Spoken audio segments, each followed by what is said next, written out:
Hello everyone, my name is Gary Gomes. I'm here to talk to you about astrology, Vedic astrology in particular, and also about what it means for us over the next couple of months. I'll also at the end go over a sign-by-sign analysis so you can see how the astrology will impact your sun sign.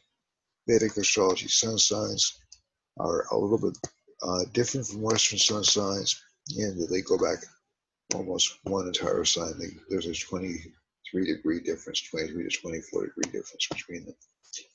So we have a chart for um, October 1st. And first of all, I want to thank Great Emitter for Cable TV for giving me the opportunity to broadcast these on cable television. And also, I'd like to thank YouTube for giving me the opportunity to broadcast on YouTube. If you like these videos and would like me to do more and different types of videos on more detailed planetary analysis, I'm ramping up to do more of them. And we're also ramping up schools and courses and a variety of other options which are going to be available at popular prices to the person interested in astrology.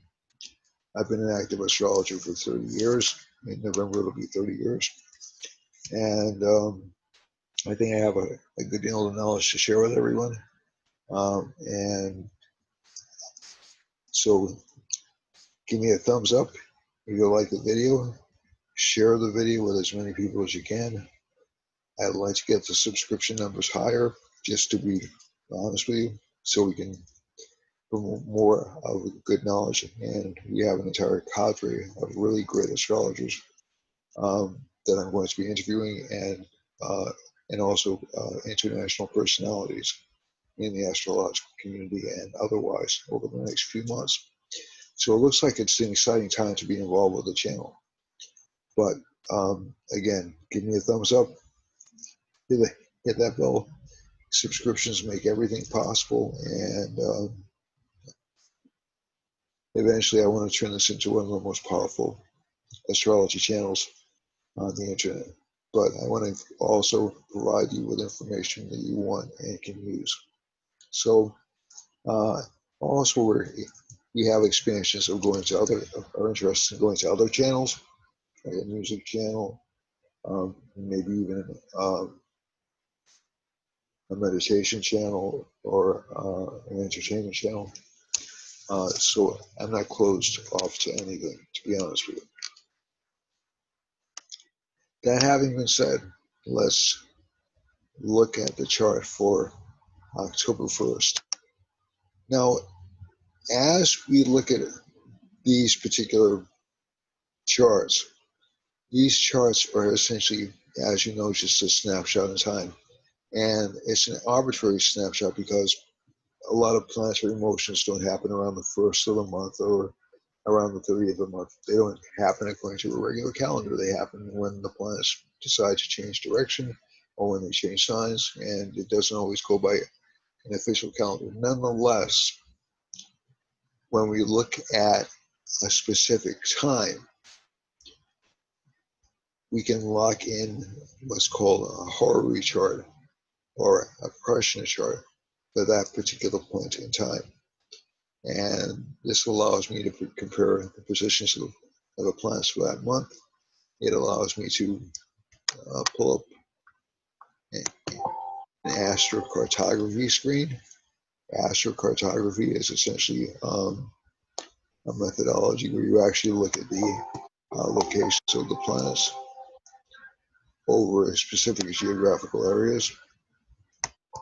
And it's a really neat system. It can be used to essentially identify where problems are going to occur.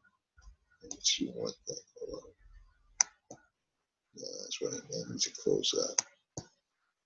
And so by looking at malevolent lines or planets that have like negative, I don't say negative, they have aggressive energy, and planets that have good energy, you can see where good events and bad events are going to occur. And we can also do predictions, look at the presidential contest if we wish. I've done that several times on this channel, and also look at a variety of other matters in the news. So we can look at the COVID-19 virus, we can look at and estimate as to when there are going to be changes in the situation for a variety of countries. So we're going to start looking at this particular chart and also the economy and things like that. So for this chart, we have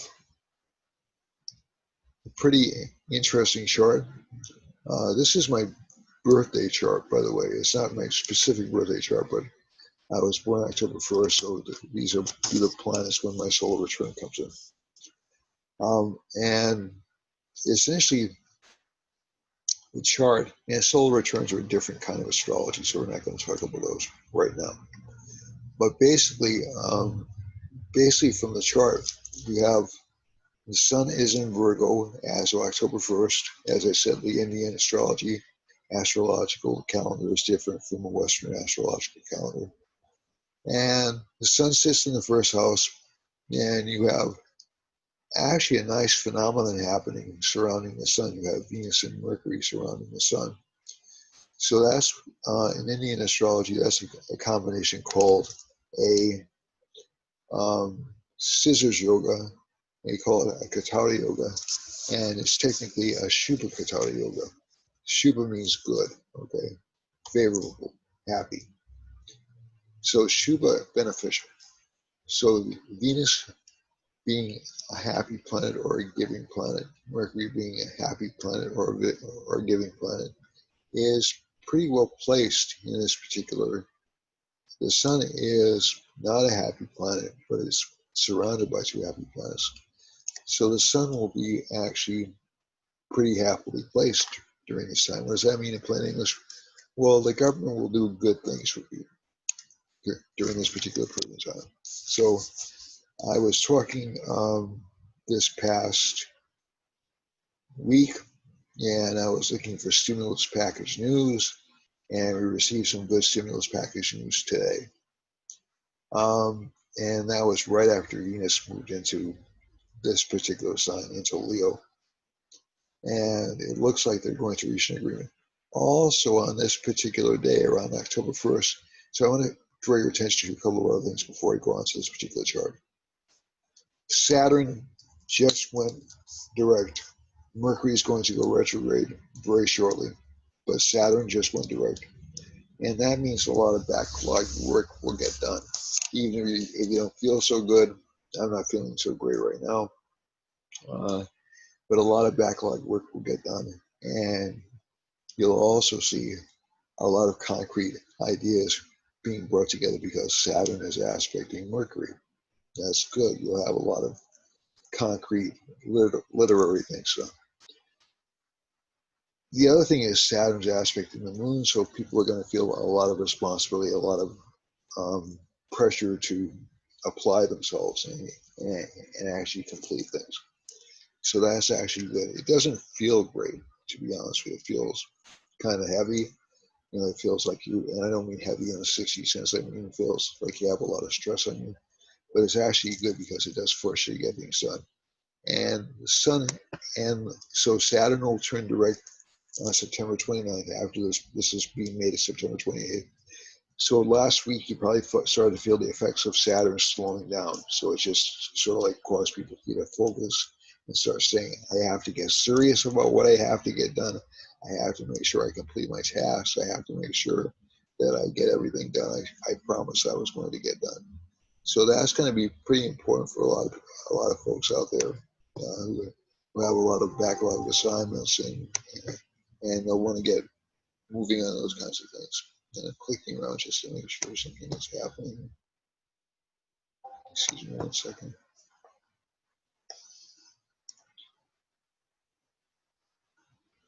And I think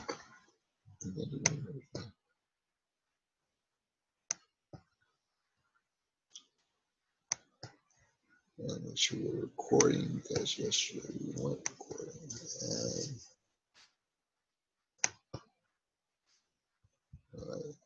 And the other thing is Jupiter's still in its own sign. So we have, okay, terrific. That's what I want to say.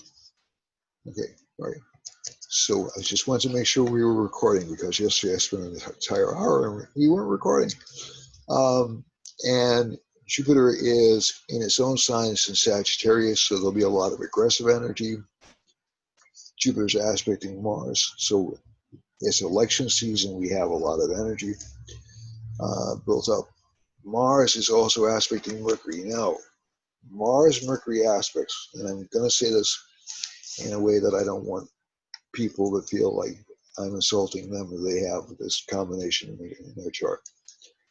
Mars-Mercury aspects, Mercury-K2 aspects, can reveal to a certain extent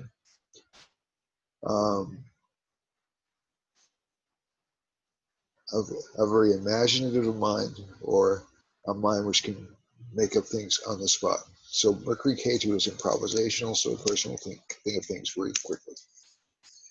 Mercury Mars, they'll think of arguments very quickly. They'll think of ways to mask things or change things so it goes to their advantage.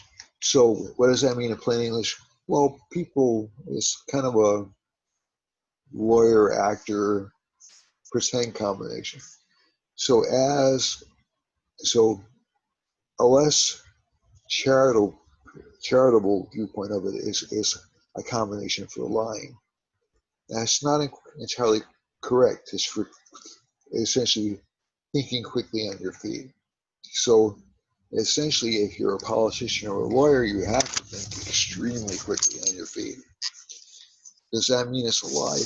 Technically, not really, but it can seem like you're not telling the whole truth or being entirely straightforward.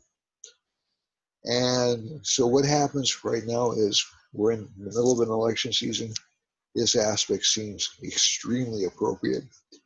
You can see from this underline that Mars is moving backwards, but it's moving into Pisces, from which it will still aspect Mercury for at least, oh gosh, well into the middle of November.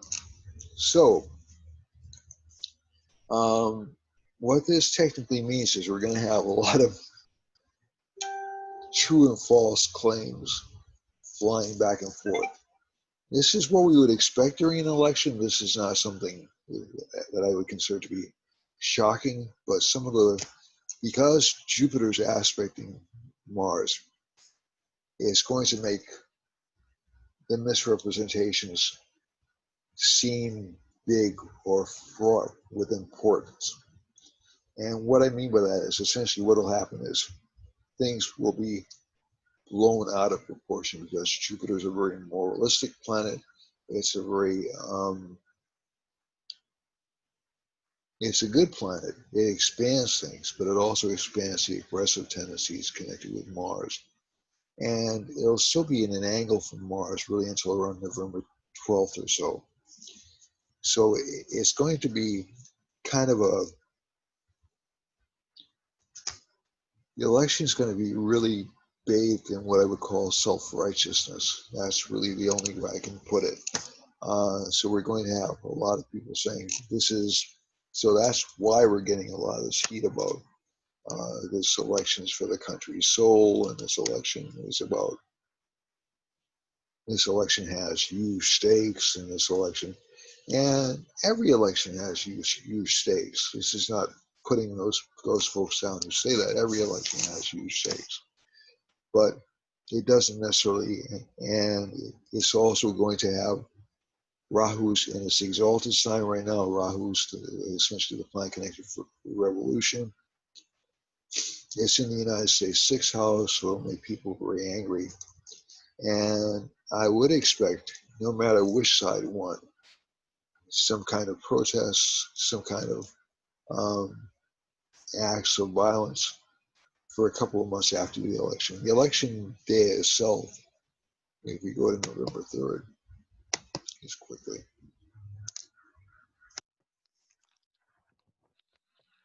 And this is kind of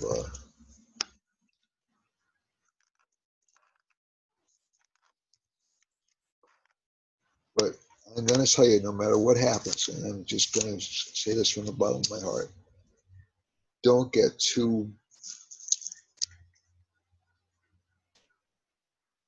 wrapped up in the drama, because on November 3rd we have a Moon Rahu conjunction.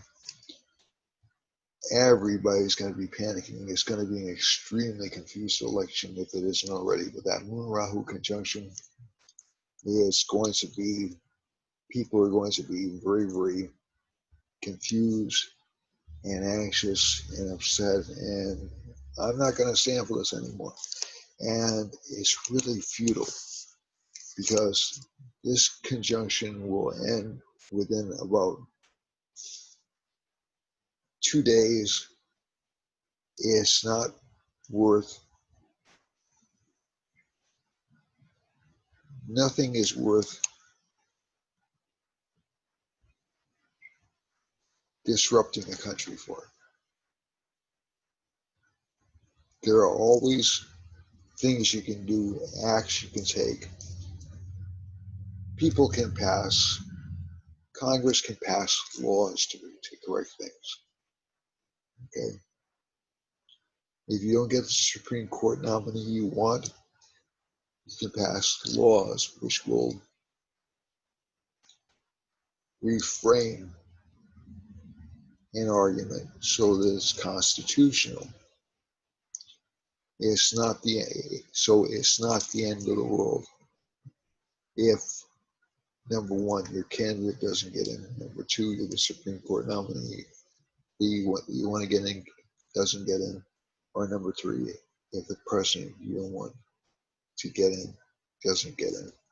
It's not going to signal the end of American life or American democracy. That's absurd on the face of it.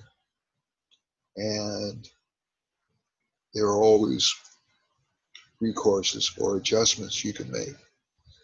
So I'm just trying to say that as I'm just trying to encourage calm rather than outrage. Okay. The major thing, if you want to feel outraged, that's your prerogative. I'm not going to tell you not to do it, but we have a debilitated Venus on that day. People feel like they're being screwed no matter which side they're on. There's an exchange of lords between Venus and Mercury. And Mars is aspecting Mercury, so there's going to be a lot of aggression all the way around, and a lot of people being afraid they're being lied to, etc., etc., etc., and just stay cool.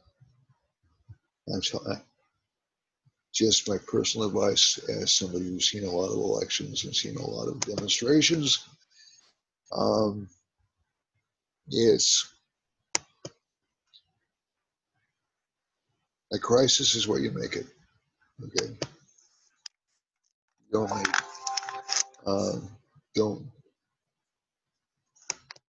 don't stay in crisis.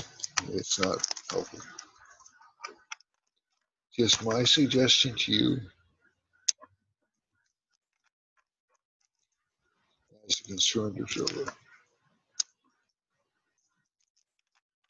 Oops, sorry about that. Now, if and that's if the astrology produces those results, but I think it will. The other thing is we have K2 is exalted in Scorpio right now. Rahu is exalted in Taurus. Jupiter's in its own sign. Saturn's in its own sign. Moon's in Pisces, but it's a full moon for October. And Mars is in its own sign in the 8th house. So a lot of the planets are pretty well placed as October starts. It doesn't mean it's a perfect chart. You know, no such thing exists in the world, but it's a pretty good chart.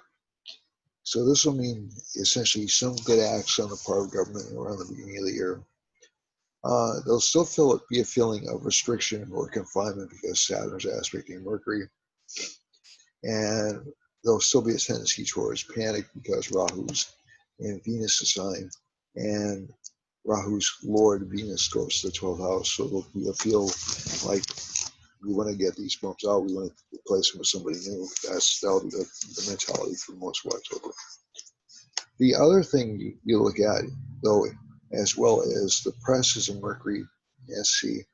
So the press is really riled up right now. This has been an ongoing theme I've looked at over the past few months. And the press is really, to my mind, is not helping things because they're essentially just everything they're doing is really freaking people out more. I don't want them to lie to people, but I don't want them to scare the crap out of people either. You know, it's not, or to scare the wits out of them. Excuse my language. Um, that's really not. That's really not a responsible press, to be truthful. So I'm not saying they should sugarcoat it. We have Jupiter's aspecting Venus, so that's a pretty good aspect.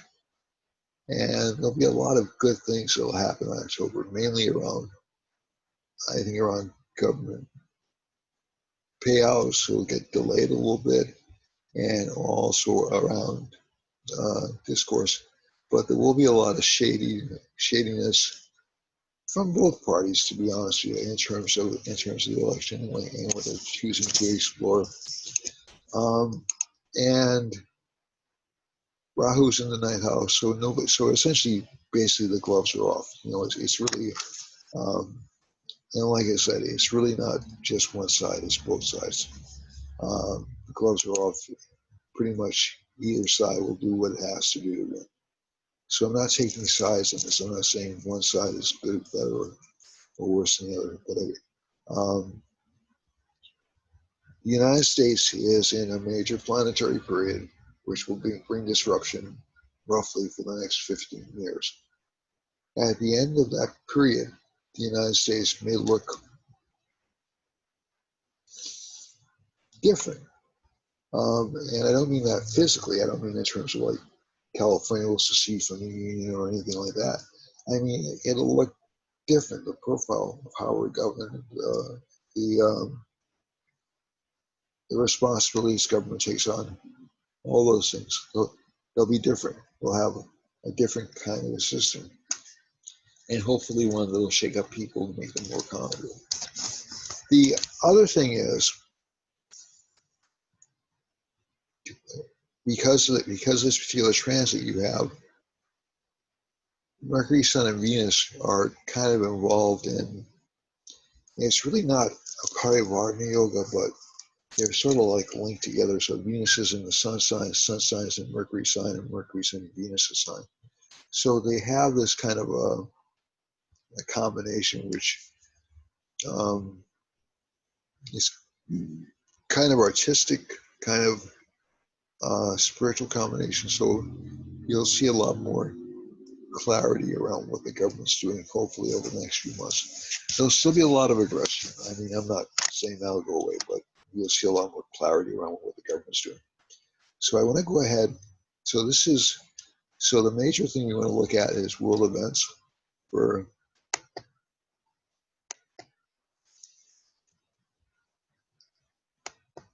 October. And you can see right here we have a lot of, there's a Mars line in over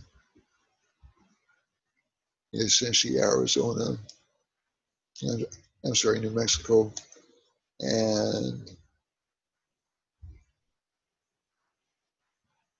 let's see, now I need to focus a little bit better. New Mexico,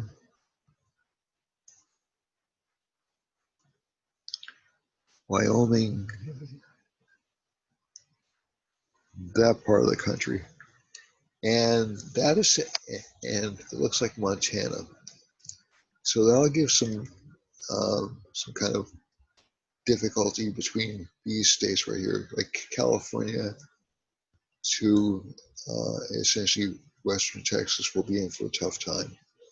Now, this could indicate possibly some more fires in this region of the country, but also possibly of some earthquakes or some violent acts happening within this region. And it's a long line, and it goes all the way through Canada. The other part, these are long lines, so Texas and Mexico some potential for some disasters or sadness in Mexico as well. Venus is going through essentially right through the heartland, and it's going through Indiana, Illinois, or close to Illinois, Kentucky, Tennessee, and down into Alabama and Cuba and into South America. So this isn't a bad line, but this could give floods. Venus lines can give floods, or especially with a Jupiter aspect. Rahu is passing through Brazil, right through the rainforest, and you also have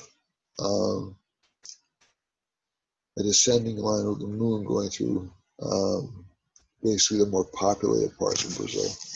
So Rio de Janeiro, and so you have the sun and the moon going through this part. So the government will have a lot of problems. Government's actually closer to here, Brasilia, but basically you'll see a lot of problems in the populated areas of Brazil as well. Some problems with violence in West Africa, Spain, France, even into Sweden. And if we're talking about not a lot of potential earthquake activity, thankfully, in the Middle East or in Turkey or in Western Europe, so not a lot of activity out there. But you'll also see over here, there's a sun line, so Saudi Arabia is going to have some problems with its government. And also, move this down a little bit. Also, Mercury lines are going through India and Jupiter lines, so that's good, but there's also a Saturn line, so we're going to see a spread of the epidemic in India, and you'll also see some problems with China with flooding down here, and also push this out of the way, we'll find out all right, and also even in the Indian Ocean. So you're flooding in the Indian Ocean. I know it doesn't make sense, but essentially the island's off the coast here, okay? And you'll also have sun and moon lines passing through Japan and Australia, and just increasing a little bit in size so you can see them a little bit more, a little bit better. And I think this part of the world, like New Guinea, Japan, is going to have quite a few problems over the next few months. If we get down to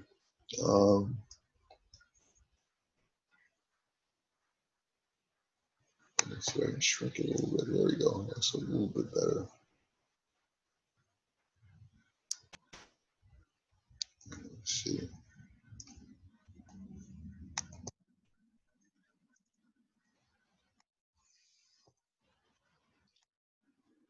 So I just want to see if I missed anything in the United States or in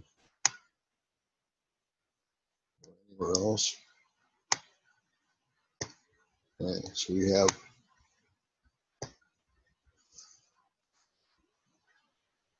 there is a Saturn line coming close to the Hawaiian Islands, so they may experience some problems with tropical storms.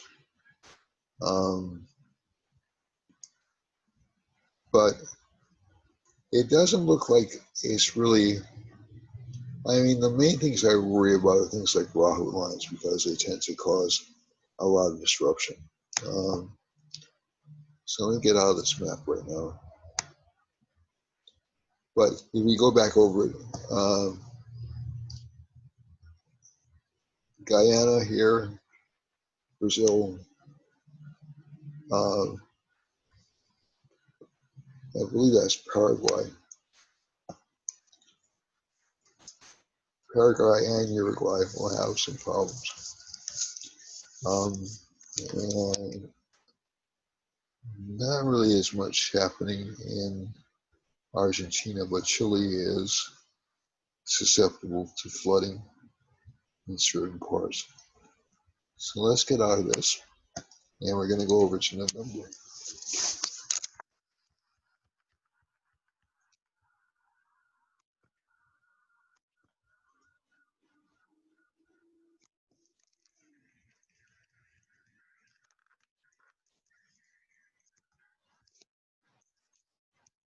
Now, again, this is going to be interesting because we're going to have full moons on the first of the month for 2 months in a row.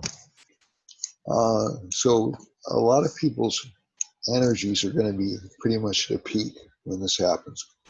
So keep that in mind. We're at the end of an election cycle. It's been one of the most contentious election cycles and one of the weirdest election cycles I've seen in my lifetime. I have seen ones I've considered weirder, believe it or not. I was around the 1960s, or around the 1968, when a seated president decided not to run again. That was weird, and it was more unexpected than what's happened in this particular cycle. But we have a sun-moon opposition in this chart, so that's a full moon.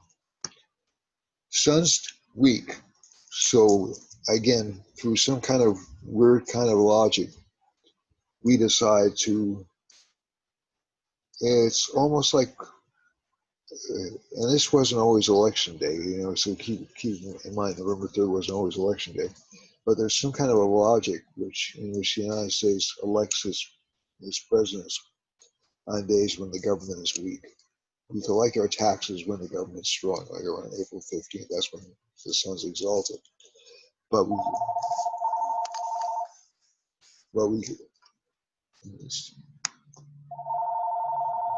pause this.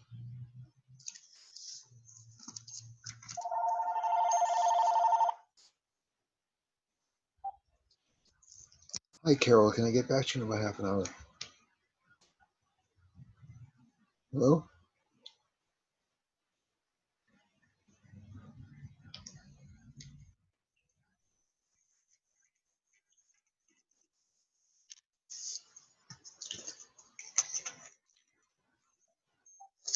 So we do have a lot of combinations here, which are kind of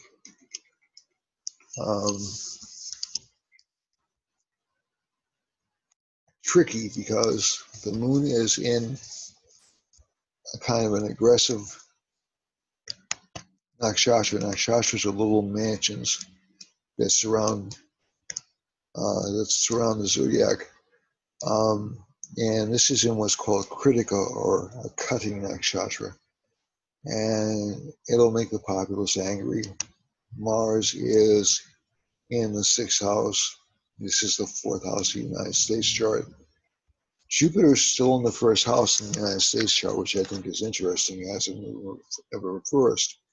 So that actually favors incumbents. So a lot of people don't want to see change when Jupiter is strong by sign. So this is a very split chart. The Mars-Venus mutual aspect, people are going to be really angry about. They're looking for social justice as a combination. But the sun is really the primary planet connected with governmental change, and Saturn aspects the sun. Again, not the best planet for provoking change, although I have seen it happen. But basically, so I can think back to like the 1990s when President Clinton was, I'm trying to think, it was his first or second term, 1994. 1994, Saturn entered. And Saturn was in Capricorn in 1992, so it coincided with his election. But basically, you do have a combination of Saturn aspecting the Sun, but Jupiter also very strong. So this is kind of an interesting combination. The main idea here is, when you look at the chart of the United States and you're looking at an election cycle, you want to see which factors in the U.S. chart indicate a shift to a different leader, or indicate you're going to stay with the same leader, or you're going to have a controversial leader. And the United States chart kind of shows all three. 2 out of 3 tend to favor the incumbent, so that's why I'm going with the incumbent. His chart's also stronger than Vice President Biden's chart, but that's really, it's more like a coin toss at this point. A coin toss, I'm sorry, a coin toss at this particular point in time. And essentially, there will be some violence because people will be stupid about property and money and stuff like that. And I'm saying stupid not because I dislike the protesters, but I'm just not really, having been through, like living through several years of riding in the 1960s,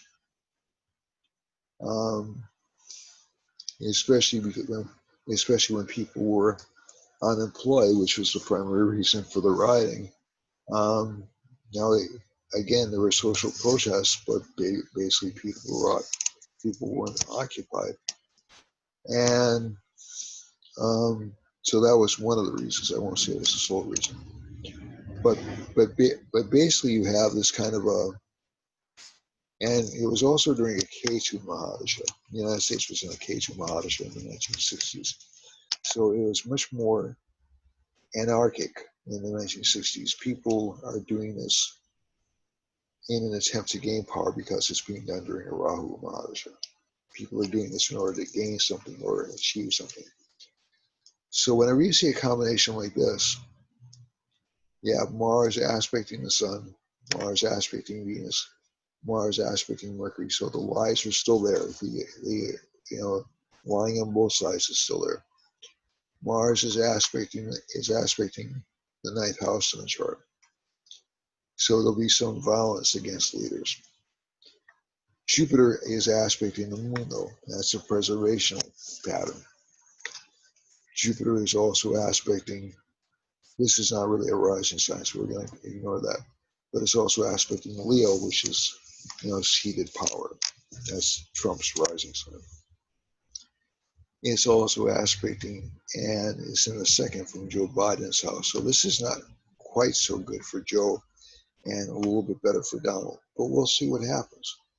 And as I've said before, as I've said in previous videos, I did a projection out years ago that I thought Trump would have a second term.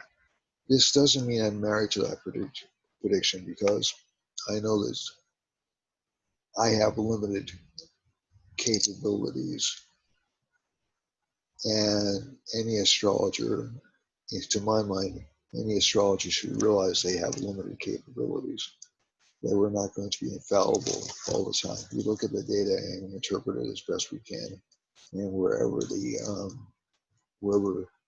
stuff winds up. As a matter of fact, I apologize.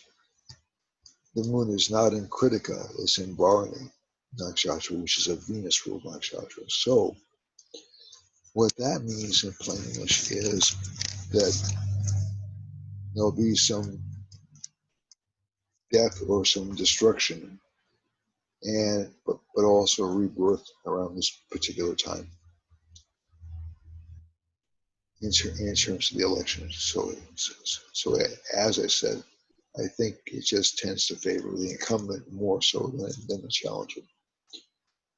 The other thing is, but the challenger is strong. There's no question about that. There's no question about that. And with this Jupiter, although I never use Pluto, Jupiter's right next to Pluto.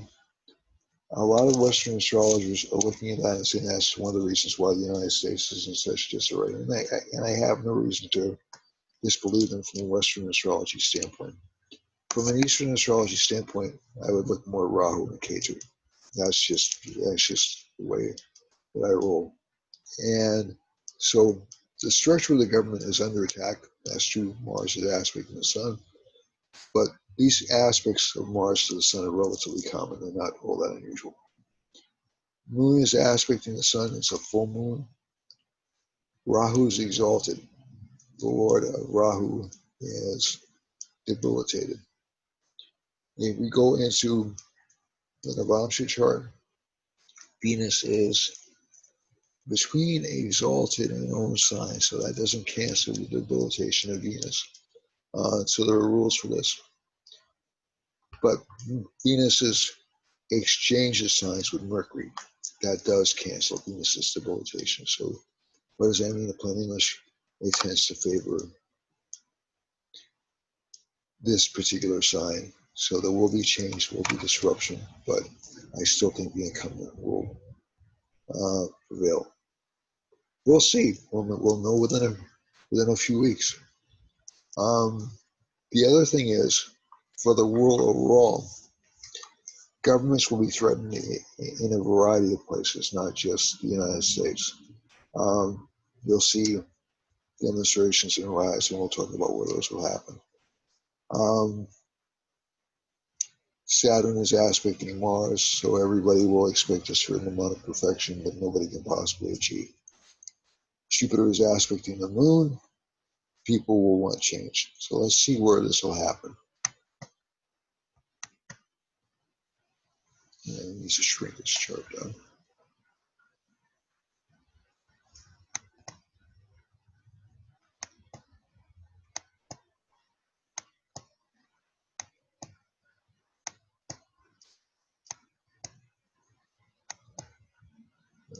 Let's see if I can get this.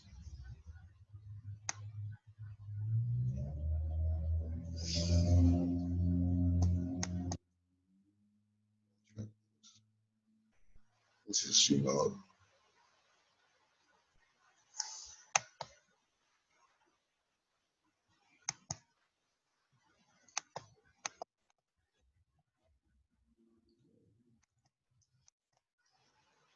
There we go. Okay, we have it. All right, so we have protests or dissatisfaction right in the middle of the country. So Indiana, Illinois, all the way down to Louisiana. Okay, so this part of the country is going to be really vulnerable.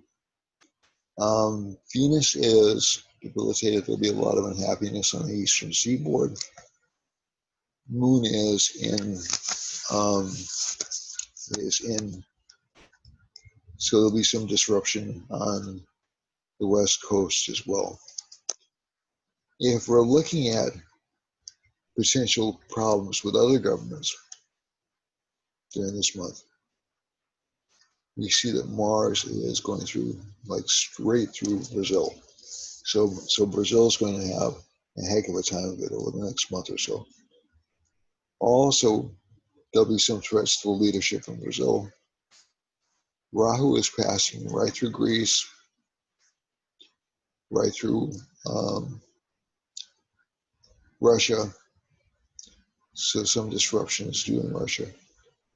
We have this line right here. I have to look at it carefully. This is it's really tough to see. It looks like a Mars line. It is passing really close to Istanbul, so they have to be careful about violence or earthquakes during that particular point in time. And most likely that'll happen during the second half of the month for them. And there's also possibly a miscommunication in the western part of Turkey and throughout Egypt and down into Yemen. Okay. The sun is passing through Saudi Arabia, so that government will have trouble as well. That government will be a little bit weak and will have some civil unrest. And we have some civil unrest in China as well. And also, maybe not civil unrest so much as flooding dangers in Vietnam and Cambodia.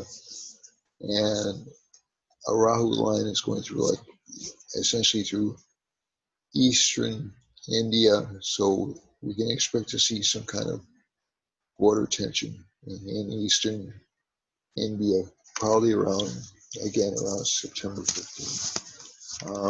I'm sorry, around November 15th. My apologies.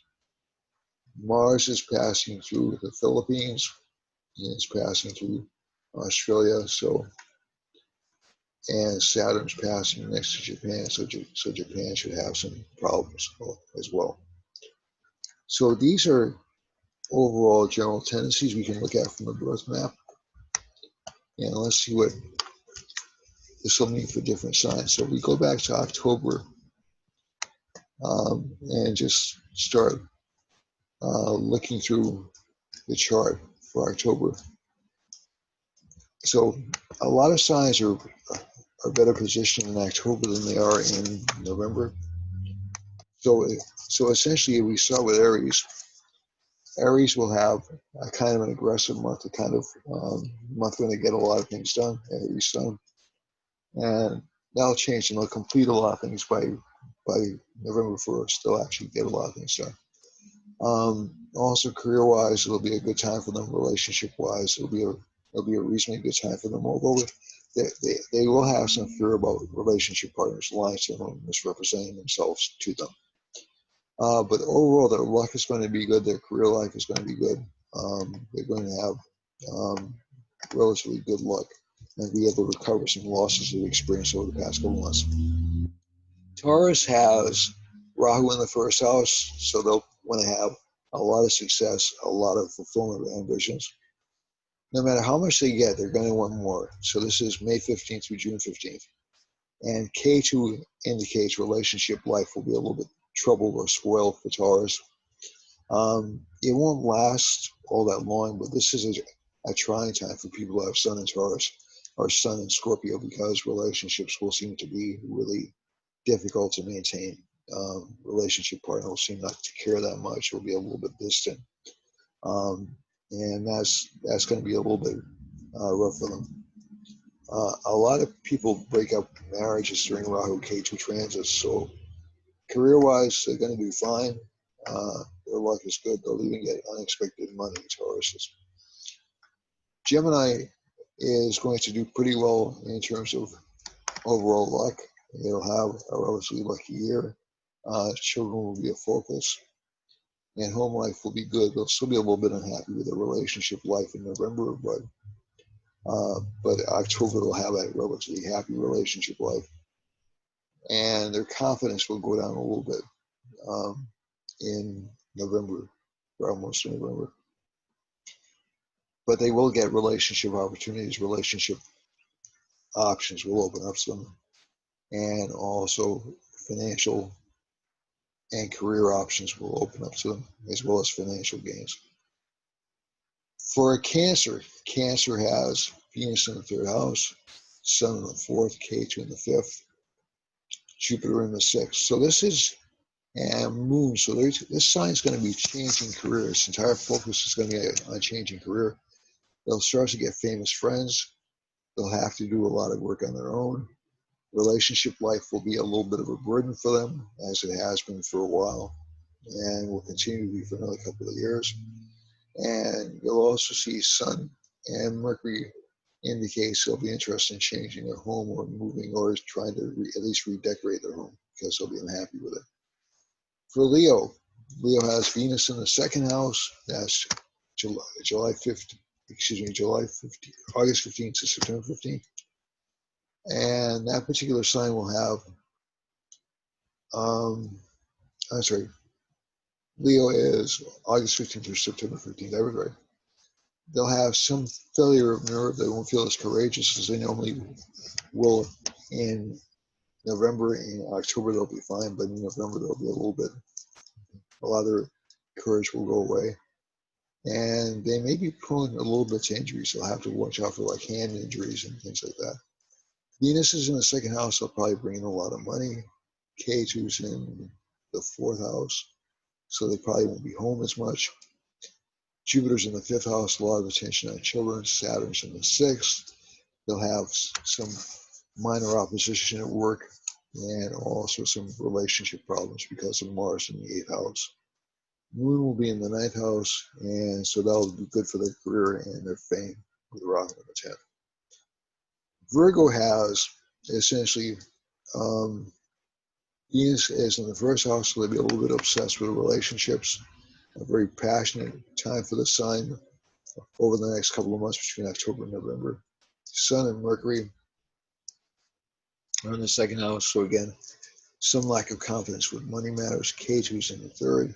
They'll have a lot of courage, a lot of more risk taking than they normally will. Jupiter's in the fourth. They'll get a lot of support. Saturn's in the fifth. They'll have some problems with children. Mars is in the seventh. Definitely some problems with relationships. Moon is in the eighth, so they'll get some kind of inheritance or financial gain. And Rahu is in the ninth. They'll achieve some kind of fame. For Libra, Sun is in Libra. This is October 15th through November 15th. K2's Sun's in the first, so again, confidence and friendships are a little bit lacking. K2's in the second, so it'll be a little bit critical, a little bit harsh on people around them. Jupiter's in the third. They'll be afraid of offending people. Saturn's in the fourth. They'll have more responsibilities and more projects to complete at home. Mars is in the sixth house, so enemies or problems at work. Moon is in the seventh. They'll be changing relationship partners or having doubts about relationship partners. Rahu's in the eighth. They'll feel like their relationship partner should be making more money or they should have more financial growth. Not a lot of extra activity in career matters, although they will have allies in career matters because of the moon being in the seventh house. Scorpio has K2 in the first. Scorpio is going to be, it's like a flag. Scorpio is considered to be like a flag, so it'll draw a lot of attention to the person, but it'll also make them seem weirdly undernoticed or weirdly ineffectual. And Jupiter's in the second house, so they'll speak well, they'll speak intelligently. Saturn's in the third house. They'll have a lot of courage. Mars is in the fifth house. They'll have some problems with family members or children. Moon is in the sixth house. So they'll be not as competitive as they were once seen to be. And Rahu is in the seventh house. So this will give, again, some anxiety or worry connected with relationship partners. Venus is in the 11th. They will have help from females. And also they'll have communications assistance from people who are out of power. Sagittarius, we have a great yoga, a great combination for Sagittarius. It's called a Hops yoga, so Jupiter's in its own sign in the first house. This will make them seem wise or smart or intelligent. And it'll open up a lot of opportunities for them. Also, Jupiter aspects the ninth house, so that's pretty good. And it aspects the fifth house, the moon in the fifth house. And that's true of October as well. Saturn is in the second house over here, so this will give basically good ability to command money or control money. Saturn's aspecting Mars. They'll have a lot of attention focused on home matters, but although there will be fights at home and there will be arguments with relationship partners. Moon's in the fifth. They'll give a lot of attention to kids, although they'll be a lot happy, but there will be a potential for the sign to engage in extramarital relations, unfortunately, with this combination. And again, you know that's coming. You can take steps to avoid it. Rahu's in the sixth. They'll have powerful enemies. K2's in the 12th. They'll tend to be very spiritually oriented. Sun and Mercury's their friends won't be loyal, but career-wise, they'll do okay. Saturn creates another yoga for Capricorn rising. Is called Asashi Yoga, which is a great personality yoga for Saturn. And Saturn aspects Mars in this chart. So again, it's a perfectionist tendency here. So Saturn will slow down everything Mars wants to take on. So this will be a very hardworking couple of months for this planet. October through November. Moon is in the fourth house, so this will encourage them to want to change residence or to move around a lot. Rahu's in the fifth house, so there will be problems with children or descent from children. Venus is in the ninth house, which is a good placement for it. It tends to be a good planet for this, and it exchanges lords with the fifth house, so it creates a kind of a Raj Yoga in the chart, or a special combination for luck and career. And Sun is in as Lord of the eighth house. He is debilitated, so that won't give a lot of opposition at work. K2 is in the 11th house, so their friendships will start to dry up a little bit. But Jupiter's in the 12th, they'll start to get very religious and very spiritual. Aquarius has Mars in the second house. Again, aggressive relationships with a spouse. Moon in the third house will give changeable desires. So people who thought that they wanted something for a long time will decide all of a sudden they don't want it. Rahu is in the third house. Rahu is in the fourth house, excuse me. And that will give a lot of change, a lot of interesting change of residence. And Venus is in the eighth, so that will make the sign seem a little sexier than normal. Ninth house has Sun and Mercury in it, which is a good combination. So that's actually good for financial growth and also good for attracting relationship for those single Aquarians out there. And K2's in the 10th. So this week can give unexpected rise in career or unexpected advancement. Jupiter's in the 11th, it'll give them financial gains. Last but not least, we have Pisces. Pisces has Mars in the first house. So again, we see relationship problems a lot in this chart. So Pisces is in the first house. This gives relationship problems, fights with relationship partner. A relationship partner will seem to be ungrateful or difficult to deal with. Moon's in the second house. Good potential for bringing in money. Rahu's in the third house. Rahu's in Venus' sign goes to the seventh house. So there'll be a desire for a new spouse or new relationships. For those of you who are married or for those of you who aren't, there'll be a lot of anxiety around that. Sun and Mercury sit in the eighth house. Again, it gives a certain amount of sensual appeal to the sign. It's just really a kind of a weird thing. The eighth house does that. K2's in the ninth house, so a lot of people with this combination will have to make their own, like they'll rely on God or pray to God a lot to get luck during this particular period. It's not a bad thing. I mean, it doesn't mean you won't get any luck at all, but basically K2 gives kind of unpredictable luck. It gives luck that happens because accidents happen to somebody else or somebody else is screwed up. Jupiter's in the 10th house, so it'll give good career luck. And Saturn's in the 11th house, so it'll give slow but steady progress as opposed to rapid progress. So that's our summary over the next couple of months. I'll delve into more detail around November in the next broadcast, the next podcast. And I'm going to just try to start focusing on the guests that I promised you. So that's it for this week. It's been my pleasure, as always. Sorry for the interruptions. And I'll see you next week. Namaste and bless you all.